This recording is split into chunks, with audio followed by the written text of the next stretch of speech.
আজকের আবহাওয়াটা মাশাআল্লাহ অনেক সুন্দর। এ কারণে ছাদে আসছি মেয়েদের নিয়ে।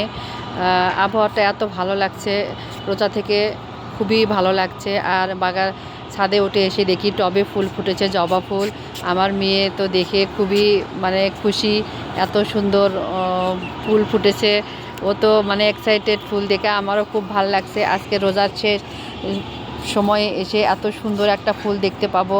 আর আবহাওয়াটাও অনেক সুন্দর লাগছে। মেয়েরা ছাদে খেলছে, দুজনেই মজা করে খেলছে, আমিও ওদের সাথে এনজয় করছি। রান্নাটা খুব তাড়াতাড়ি শেষ করে ফেলেছি, করে ছাদে উঠে এসেছি। আর ছাদে এসেই এত এত এত ভালো লাগছে। কয়েকদিন প্রচণ্ড রোদ ছিল, আর এই রোদের কারণে সবগুলো গাছই মরে গেছে। আমি কোথা থেকে ঠিক মতো গাছগুলোতে পানি দিতে পারি নাই, এ কারণে গাছগুলো মরে গেছে। খুবই খারাপ লাগছে। আর করলার গাছগুলো সবগুলো মরে গেছে একদম। এগুলো আর হবে না, এগুলো সব তুলে ফেলতে হবে। এখন যেগুলো গাছ আছে সেগুলোর যত্ন করতে হবে। রোজার কারণে আসলে বিকালবেলা ছাদে ওঠাও হয়নি, আর গাছের এভাবে যত্নও নেওয়া হয়নি। আর যেগুলো আছে আলহামদুলিল্লাহ সেগুলোকে খুবই যত্ন করতে হবে। এই গাছে অনেক সুন্দর ফুল ফুটেছে, খুবই ভালো লাগছে গাছটাতে। এই গাছটা অবশ্য রোদে মরে না, সব ঋতুতেই সহনীয়। এদিকে পাতাবাহারের গাছগুলো ঠিক আছে। জি মামনি, হ্যাঁ সাদা জবাও ফুটবে, হ্যাঁ সাদা জবাও ফুটবে।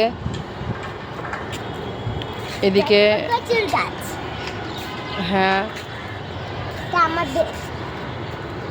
এদিকে লাউ গাছের তো একদম বড় হয়ে গেছে, আমি খেয়ালই করি না। এদিকে লাউ গাছে তো দিতে হবে, মোটা বাঁশ দিতে হবে, জানালাতে উঠিয়ে দিতে হবে। এদিকে ডাঁটা শাকগুলো বড় হয়ে গেছে।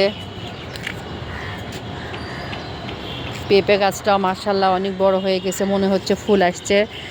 পেঁপে গাছেও মাশাআল্লাহ ফুল আসছে, শীঘ্রই পেঁপে ধরবে। দেখা যাক কবে নাগাদ পেঁপে পাওয়া যায়। মাশাআল্লাহ ডাঁটাটা অনেক ভালো হয়েছে।